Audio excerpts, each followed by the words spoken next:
Assalamualaikum warahmatullahi wabarakatuh. Kami dari kelompok 4 akan mempresentasikan materi mengenai inovasi dalam media dan teknologi informasi. Sebelum kami masuk ke dalam pokok materi, izinkan saya untuk memperkenalkan anggota kelompok. Yang pertama ada Abida Ardelia, yang kedua Anandika Marsha Jordan, yang ketiga saya sendiri Andreas Novianto, kemudian yang keempat Dinda Primayanti, kelima ada Hadi Nugraha, dan yang terakhir ada Maulia Tri Rahmawati. Sebagai pengantar kita akan masuk ke pembahasan pertama, yaitu mengenai inovasi pembelajaran abad 21.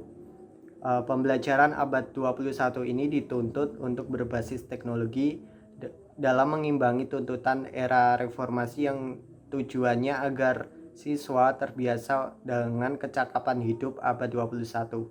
Sejalan dengan pendapat tersebut, Greenstein menyatakan bahwa siswa yang hidup di abad 21 harus menguasai ilmu pengetahuan, keterampilan metakognitif, mampu berpikir kritis dan kreatif, serta mampu berkomunikasi dan berkolaborasi secara efektif. Keadaan ini menggambarkan kesenjangan antara harapan dan kenyataan. Oleh karena itu, pemerintah merancang pembelajaran abad 21 melalui kurikulum yang terus dikembangkan berbasis siswa, pendidikan dan pendidik sebagai perpanjangan tangan pemerintah di sekolah menerapkan pembelajaran abad 21. Untuk mengembangkan pembelajaran abad 21, pendidik harus mulai satu langkah perubahan, yaitu mengubah pola pembelajaran tradisional yang berpusat pada guru menjadi pola pembelajaran yang berpusat pada siswa. Pola pembelajaran tradisional dapat dipahami sebagai pola pembelajaran di mana pendidik hanya memberikan ceramah, sedangkan siswa lebih banyak mendengarkan dan mencatat atau menghafal. Pendidik sudah sering mendengar tentang pola pembelajaran CBSA atau cara belajar siswa aktif, namun pendekatan yang dilakukan masih tradisional. Untuk memahami pola pembelajaran yang berpusat pada peserta didik, kita dapat kembali ke slogan pendidikan kita yang tercetak dalam logo Kementerian Pendidikan dan Kebudayaan dan merupakan juga pesan dari Bapak Pendidikan kita, Ki Hajar Dewantara, yaitu Tuturi Handayani.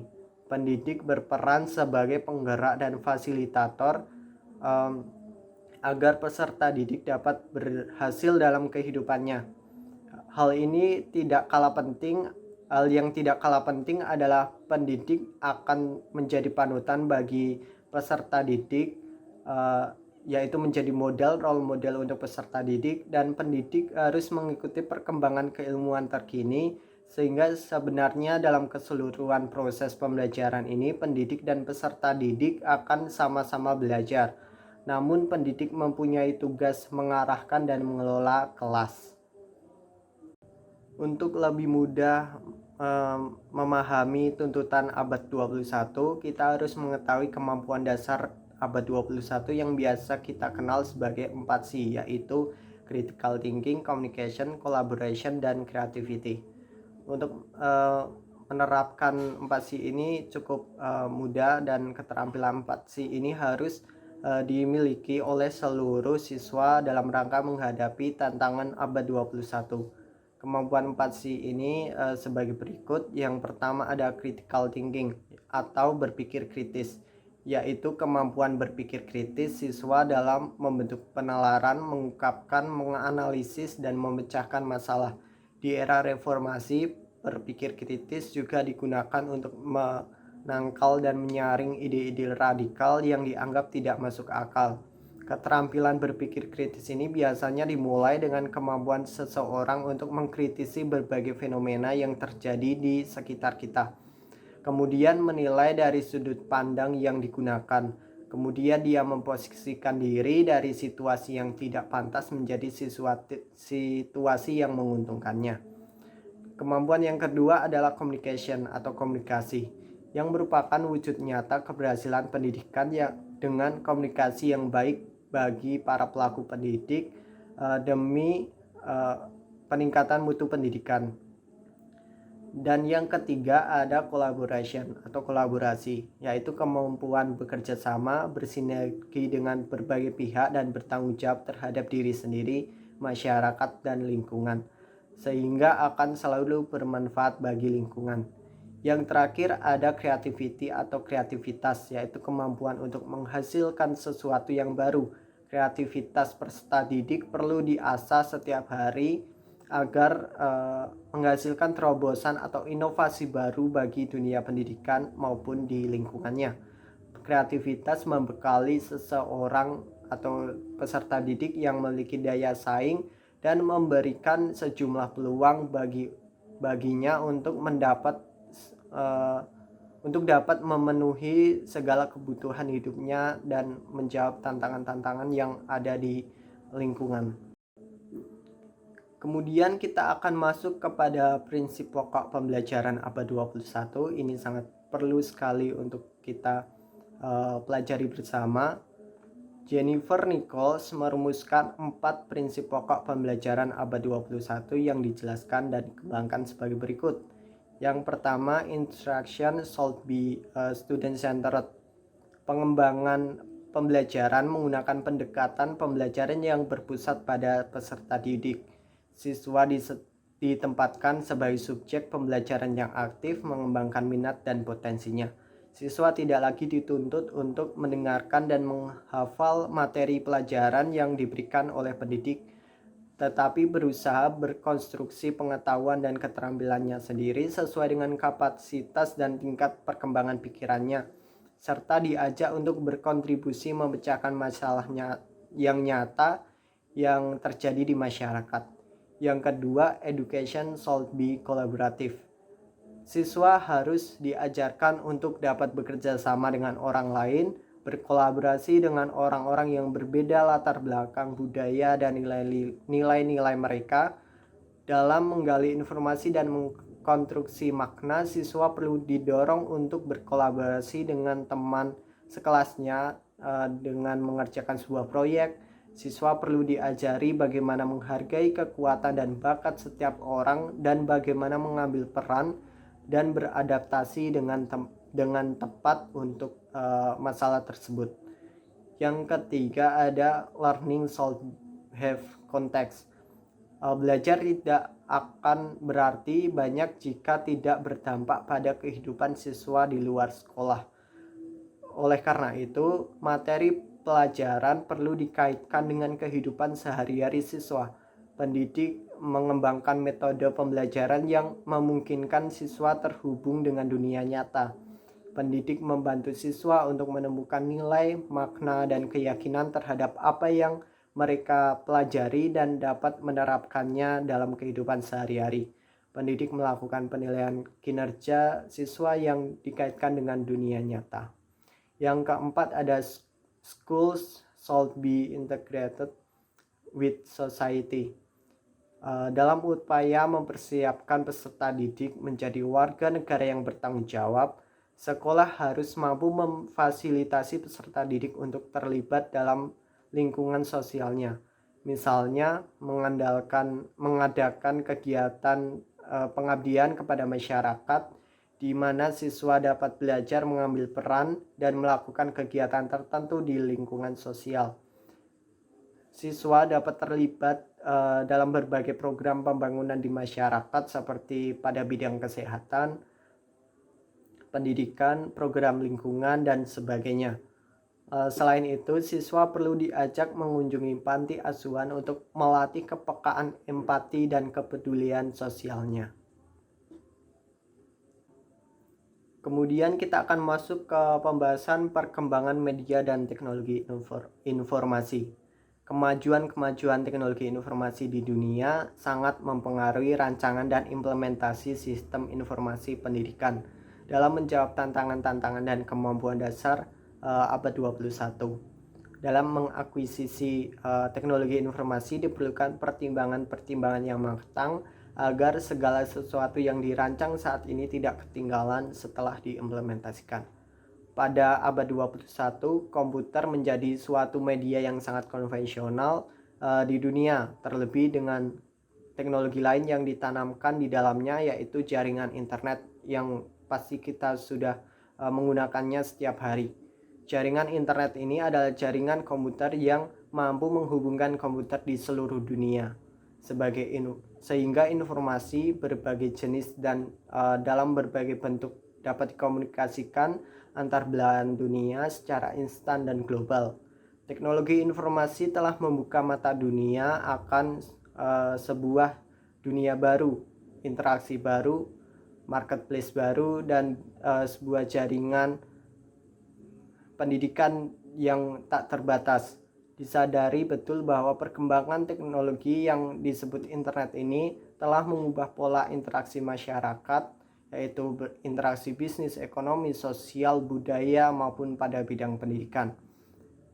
Internet telah memberikan kontribusi yang sedemikian besar bagi masyarakat, perusahaan atau industri maupun pada bidang pendidikan. Hadirnya internet telah menunjang efektivitas dan efisiensi operasional satuan pendidikan, terutama perannya untuk memperluas jangkauan pelaksanaan pembelajaran dan sebagai media untuk mendapatkan berbagai sumber belajar, saling berinteraksi dan berkolaborasi. Selanjutnya ada media dan teknologi informasi pendidikan. Menurut AECT atau Association of Education and Communication Technology memberi batasan tentang media sebagai segala bentuk dan saluran yang digunakan untuk menyampaikan pesan atau informasi. Sedangkan menurut National Education Association atau NEA mengartikan media sebagai segala benda yang dapat dimanipulasikan, dilihat, didengar, dibaca, atau dibicarakan beserta instrumen yang dipergunakan untuk kegiatan tersebut.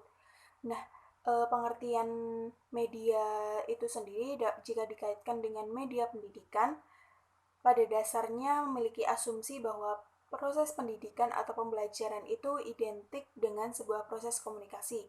Dalam proses komunikasi terdapat komponen-komponen yang terlibat di dalamnya seperti sumber pesan, penerima pesan, media, dan umpan balik. Sedangkan jika dikaitkan dengan media teknologi sendiri, pada dasarnya diciptakan untuk membantu penggunanya dalam memperoleh informasi dan pengetahuan secara efektif dan efisien. Perkembangan teknologi informasi sendiri telah menghasilkan ragam dan variasi jumlah media yang berisi aneka informasi dan pengetahuan yang dapat dipelajari. Seperti siswa dan guru dapat memilih ragam media dan juga informasi dan pengetahuan yang dapat dipelajari sesuai dengan keperluan. Sehingga dalam penggunaan media teknologi, jika digunakan secara bijaksana, akan dapat mendukung terciptanya proses belajar yang berkualitas bagi penggunanya. Sehingga penggunaan media dalam proses belajar juga memungkinkan seseorang tidak lagi bergantung pada sumber-sumber belajar yang terbatas. Selanjutnya terdapat jenis-jenis media dan teknologi informasi. Nah, menurut Heinich dan kawan-kawan pada tahun 2005 mengklasifikasikan media yang dapat digunakan untuk aktivitas pembelajaran itu terdiri dari 6 media. Yang pertama, media cetak atau teks.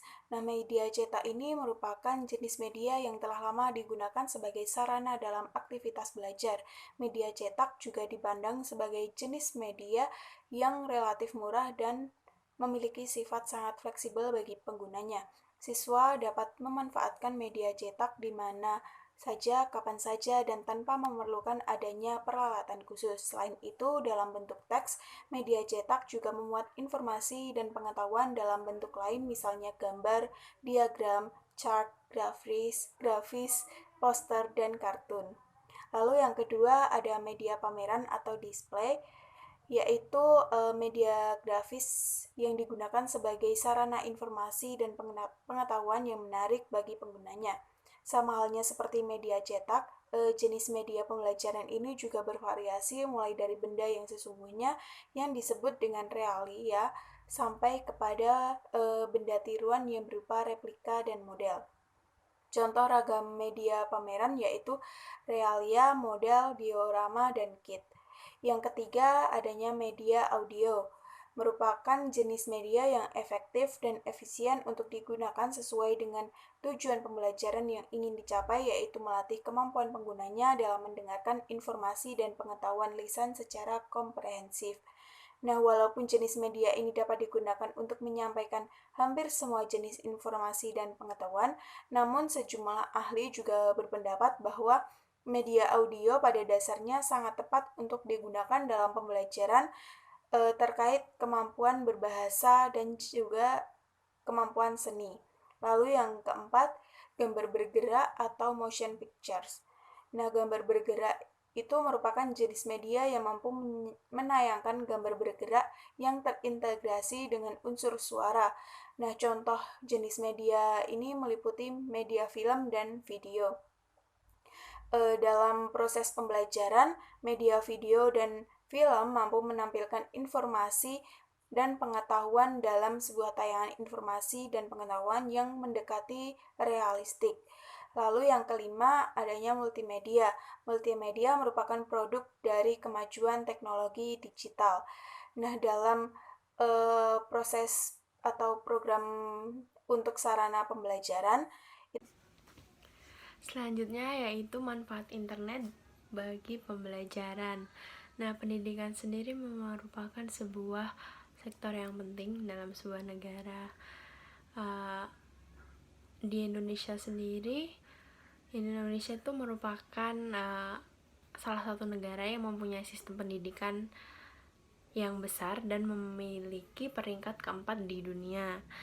Namun, sistem tersebut masih memerlukan pengembangan seperti pemanfaatan teknologi. Nah, masuk pada Internet of Things sendiri. Internet of Things itu merupakan salah satu teknologi yang mungkin dapat diterapkan untuk meningkatkan kualitas pendidikan di Indonesia. Internet of Things ini merupakan sebuah konsep yang memiliki tujuan untuk meningkatkan manfaat yang diperoleh dari pemanfaatan konektivitas internet yang terhubung secara terus-menerus dan memungkinkan pengguna untuk menghubungkan beberapa perangkat seperti mesin, peralatan, atau perangkat mesin lainnya dengan sensor jaringan sehingga dapat mengelola kinerja sendiri dan mampu menghasilkan sebuah informasi baru yang diperoleh secara independen. Nah, berdasarkan beberapa pengertian tadi, kita dapat mengetahui bahwa Internet of Things sendiri itu membawa manfaat bagi bidang pendidikan. Nah, antara lain yang pertama, kemudahan dalam mengakses data. Nah, dengan pemanfaatan Internet of Things, data-data para peserta didik ini akan saling terhubung dengan pengajar dalam sebuah jaringan yang luas. Yang kedua, yaitu mengejar ketertinggalan.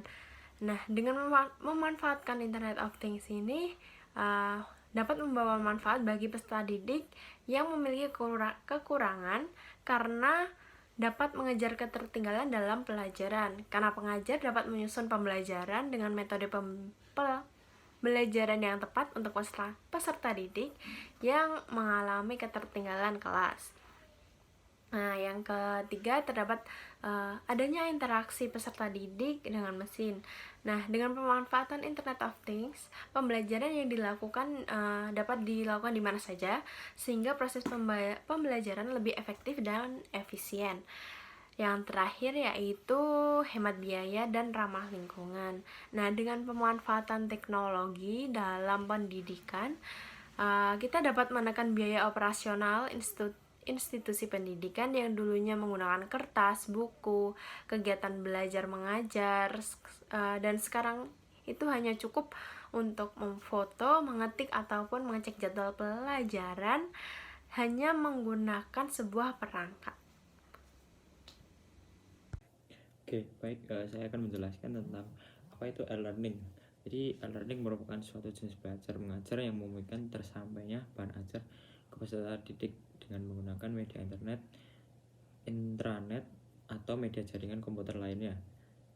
Dalam Kamarga 2002 mendefinisikan e-learning sebagai kegiatan belajar asinkronus melalui perangkat elektronik komputer yang memperoleh bahan belajar yang sesuai dengan kebutuhannya. Rosenberg menekankan bahwa e-learning merujuk pada penggunaan teknologi internet yang mengirimkan serangkaian solusi yang dapat meningkatkan pengetahuan dan keterampilan. Karakteristik e-learning bersifat jaringan yang membuatnya mampu memperbaiki serta cepat menyimpan atau memunculkan kembali, mendistribusikan dan sharing pembelajaran dan informasi.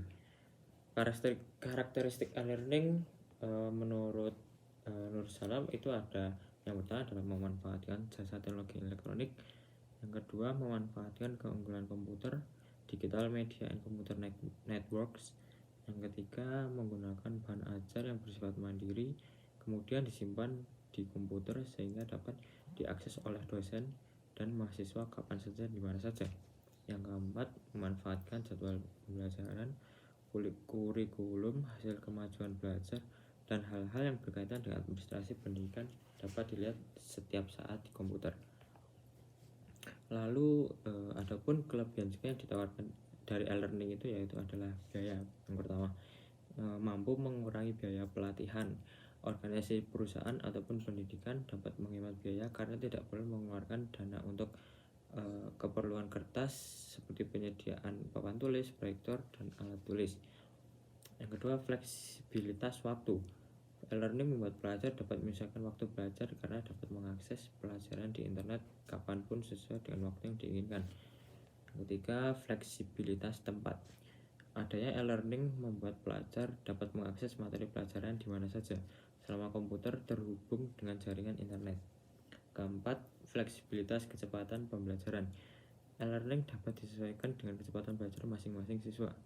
Yang kelima, efektivitas pengajaran.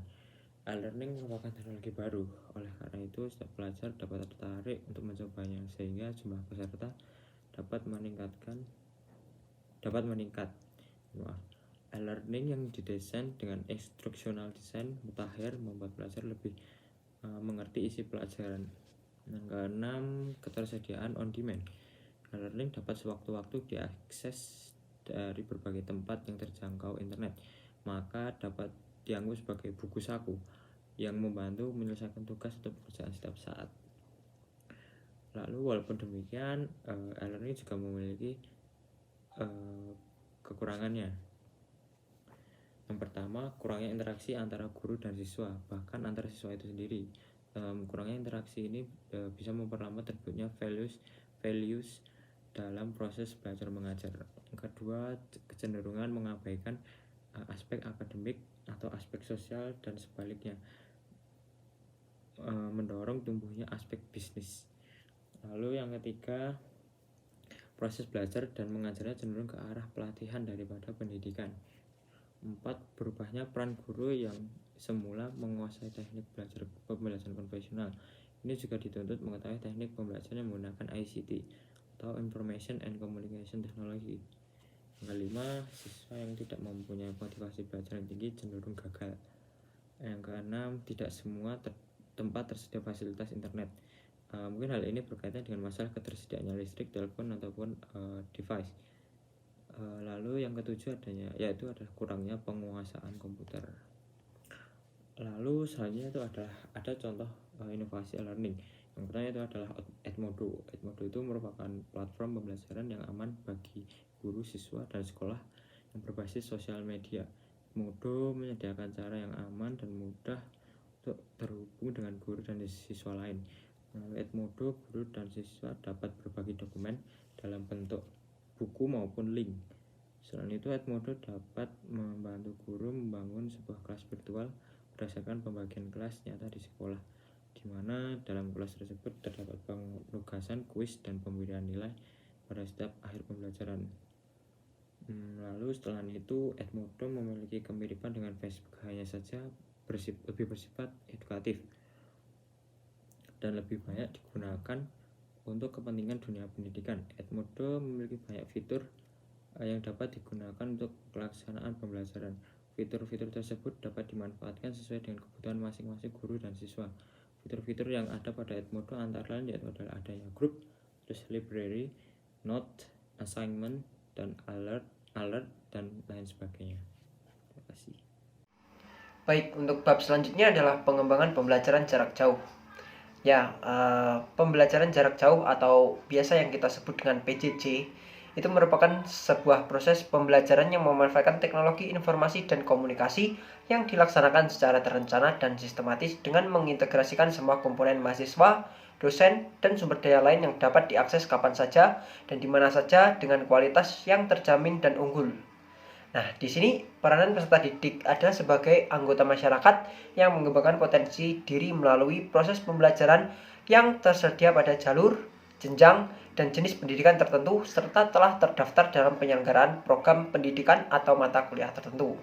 Nah, berdasarkan pada Undang-Undang Nomor 20 Tahun 2003 itu tentang Sistem Pendidikan Nasional yang diterbitkan oleh Departemen Pendidikan Nasional, itu mengemukakan bahwa dimaksudkan dengan pendidikan jarak jauh itu adalah model pendidikan yang dalam kegiatan pembelajarannya peserta didik itu terpisah dari pendidik.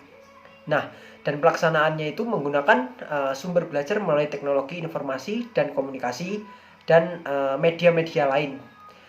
Sehingga dapat kita asumsikan kalau pendidikan jarak jauh ini adalah pendidikan yang peserta didiknya terpisah dari pendidik dan pembelajarannya menggunakan berbagai sumber belajar melalui teknologi komunikasi, informasi, dan juga media lain. Next. Nah, untuk selanjutnya kita melaju pada prinsip pengembangan pembelajaran jarak jauh. Secara umum, prinsip pembelajaran penyelenggaraan PJJ meliputi yang pertama adalah akses, yang kedua adalah pemerataan, dan juga yang ketiga adalah kualitas. Ketiga prinsip tersebut mendasari diselenggarakannya pendidikan jarak jauh. Dan kita bisa tahu sendiri masing-masingnya seperti ini. Yang pertama adalah akses. Akses, kenapa dinamakan akses? Jadi akses di sini adalah keinginan untuk meningkatkan dan memperluas akses terhadap pendidikan telah menjadi pemicu utama untuk menyelenggarakan sistem PJJ. Jadi peningkatan dan perluasan akses ini didasarkan pada tujuan untuk mendekatkan layanan pendidikan secara massal kepada peserta didik. Dan yang kedua adalah pemerataan. Nah, kenapa pemerataan? Ya, jadi begini, isu pemerataan dilandaskan pada keadilan dan kesamaan hak untuk memperoleh kesempatan berpartisipasi dalam proses pendidikan dan layanan pendidikan khusus secara inklusif bagi siapapun tanpa pengecualian. Jadi karakteristik sistem PJJ yang fleksibel, lintas ruang, waktu, dan sosial ekonomi dalam membuka akses, ketersediaan, keterjangkauan, dan juga keterjaminan pendidikan itu menyebabkan sistem PJJ itu menarik bagi banyak kalangan. Dan yang terakhir adalah kualitas. Nah, kenapa kita bisa memasukkan kualitas ini? Jadi prinsip kualitas itu berdasarkan karakteristik proses pembelajaran yang terjadi dalam sistem PJJ. Kurikulum, materi ajar, proses pembelajaran, dan bahan ujian dikemas dalam bentuk standar untuk didistribusikan lintas ruang dan waktu dengan memanfaatkan teknologi informasi dan juga komunikasi. Next. Nah, selanjutnya kita menuju kepada tahap contoh inovasinya daripada pengembangan pembelajaran jarak jauh ini. Jadi kenapa media pembelajaran jarak jauh ini tidak harus menekankan pada satu media saja, tetapi berbagai macam media harus bisa dikelola oleh guru dengan tujuan siswanya tidak bosan dan siswa terkesan lebih semangat dan ada feedback otomatis melalui berbagai media tersebut. Media ini seperti yang pertama adalah PPT. Nah, PPT itu adalah media PowerPoint, sebuah alat bantu presentasi. Nah, biasanya digunakan untuk menjelaskan suatu hal yang dirangkum dan dikemas dalam slide PowerPoint. Dan yang kedua adalah Quizzes. Nah, Quizzes di sini merupakan sebuah web tools yang membuat permainan kuis interaktif untuk digunakan dalam pembelajaran di kelas. Jadi seperti itu untuk gunanya kuis ini. Yang ketiga adalah Google Sites. Nah, Google Sites merupakan suatu alat yang digunakan untuk menciptakan custom website mirip dengan wiki. Kita dapat mengembangkan situs sendiri dalam membuat website dan isinya. Seperti itu. Yang ketiga ada YouTube. Jadi YouTube itu adalah sebuah platform media sosial dengan situs web yang menjadikan berbagai macam video mulai dari video klip sampai film. Bahkan yang paling tren saat ini adalah sebagai media pembelajaran serta video-video yang dibuat oleh pengguna YouTube itu sendiri untuk Gunanya pembuatan YouTube itu bisa kita gunakan untuk membuat aplikasi pembuatan video dengan seperti contoh KineMaster dan juga Adobe Premiere seperti itu. Dan yang ketiga adalah media interaktif atau game. Jadi media pembelajaran adalah media yang dapat digunakan dalam membuat pembelajaran lebih menarik kan. Nah, dengan pembuatan media pembelajaran interaktif berbentuk game ini dapat membuat berbagai aplikasi seperti Adobe Flash, Adobe Illustration, Corel Draw dan lain sebagainya. Next. Baik, selanjutnya kita akan menjelaskan mengenai inovasi berupa pengembangan multimedia untuk pembelajaran.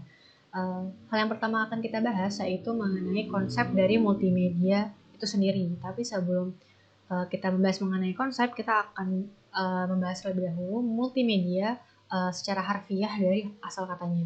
Multimedia sendiri berasal dari dua kata, yaitu multi dan media, yang mana multi ini berarti banyak atau bermacam-macam, sementara kata media ini berarti perantara atau sesuatu yang digunakan untuk menyampaikan suatu hal, yang mana suatu hal itu adalah pesan. Nah, dari arti dua kata tersebut kita dapat mengambil kesimpulan bahwa pengertian dari multimedia secara harfiah yaitu berarti dapat didefinisikan sebagai perpaduan antara berbagai media, baik berupa teks, gambar, grafik, sound, animasi, video, interaksi, dan lain-lain, yang kemudian dikemas menjadi satu dan digunakan untuk menyampaikan suatu pesan kepada penerimanya. Nah, multimedia ini sendiri merupakan suatu kombinasi media yang digunakan untuk menyampaikan suatu informasi sehingga informasi tersebut dapat tersaji dengan lebih menarik. Nah, pada perkembangannya ini, jadi istilah multimedia awalnya itu sering digunakan pada bidang seni pertunjukan. Makanya istilah multimedia ini awalnya memiliki makna yaitu sebagai gabungan dari berbagai jenis peralatan media yang berbeda yang digunakan untuk presentasi. Kemudian, seiring dengan berjalannya waktu, penggunaan istilah multimedia ini bergeser dari ranah seni pertunjukan, kemudian sering digunakan ke ranah teknologi. Sehingga kemudian tercetuslah makna multimedia yang selaras dengan bidang teknologi, yaitu di mana multimedia ini didefinisikan sebagai bentuk transmisi teks, audio, dan grafik dalam periode yang bersamaan.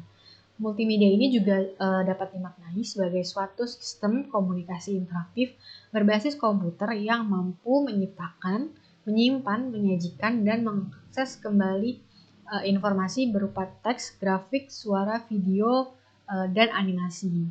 Kemudian ada juga definisi lain yang diungkapkan oleh Hagbard pada tahun 1996 mengenai multimedia, di mana Hagbard ini menyatakan bahwa multimedia merupakan suatu program pembelajaran yang mencakup berbagai sumber yang terintegrasi menjadi satu, yang mana berbagai sumber tersebut itu merupakan unsur-unsur media dalam komputer yang sengaja dirancang dalam bagian-bagian dan secara terstruktur memberi kesempatan untuk terjadinya interaksi antara pengembang dengan penggunanya secara fleksibel. Nah, dalam konteks pendidikan sendiri, istilah multimedia ini lebih mengacu pada pengertian multimedia yang selaras dengan teknologi. Sehingga pada bidang pendidikan, multimedia ini dimaknai sebagai suatu sistem komputer yang berisikan media, teks, grafik, audio, animasi, dan video dalam satu model perangkat lunak yang menjelaskan atau menggambarkan suatu program pendidikan. Nah, multimedia yang dimanfaatkan dalam bidang pendidikan ini harus dapat dirancang sesuai dengan tujuan pendidikan yang tercantum dalam kurikulum. Selanjutnya kita akan membahas mengenai karakteristik dari multimedia itu sendiri. Jadi ada pendapat dari Simonson dan Thompson di mana mereka berdua menyatakan ada 6 karakteristik dari multimedia, yaitu ada umpan balik, percabangan, penilaian, monitoring kemajuan, petunjuk, dan tampilan. Nah, masuk ke dalam karakteristik yang pertama yaitu umpan balik, di mana dalam multimedia ini peserta didik ini dapat mengakses umpan balik secara otomatis dan langsung. Jadi umpan balik yang diberikan itu kan sangat cepat gitu, karena diberikannya itu otomatis dari sistem komputernya gitu, tidak secara manual. Nah, umpan balik ini yang diberikan dapat berupa komentar, pujian, peringatan, atau perintah yang berisikan informasi mengenai kemajuan belajar peserta didik. Kemudian untuk karakteristik yang kedua yaitu karakteristik percabangan, di mana maksudnya ini dalam program multimedia ini untuk mencapai suatu tujuan pembelajaran peserta didik ini nggak cuma bisa mencapai tujuan pembelajaran tersebut melalui satu strategi pembelajaran gitu. Jadi nggak cuma one way, tapi dia juga bisa menggunakan berbagai macam strategi pembelajaran dengan jalan yang berbeda-beda untuk mencapai satu tujuan pembelajaran yang sama dari satu media yang sama gitu, yaitu multimedia. Nah, jadi singkatnya multimedia ini menyediakan gitu berbagai alternatif strategi untuk mencapai tujuan pembelajaran dengan berdasarkan pada respon dan kehendak penggunanya. Kemudian ada karakteristik yang ketiga yaitu karakteristik penilaian, di mana multimedia yang baik ini sebaiknya ini kan dilengkapi dengan aspek penilaian. Untuk apa? Untuk mengetahui ketercapaian pemahaman materi oleh peserta didik. Nah, penilaian yang dilakukan ini bisa berupa tes pada setiap subtopik, yang mana hasil penilaian pada multimedia ini dapat terakomodasi secara otomatis untuk memudahkan guru melakukan monitoring pada pencapaian tujuan pembelajaran oleh peserta didik. Kemudian karakteristik yang keempat yaitu ada monitoring kemajuan, di mana bentuk monitoring kemajuan pada multimedia ini yaitu berupa informasi mengenai bagian materi yang sedang dipelajari, yang akan dipelajari, yang telah dipelajari oleh peserta didik gitu di multimedia tersebut.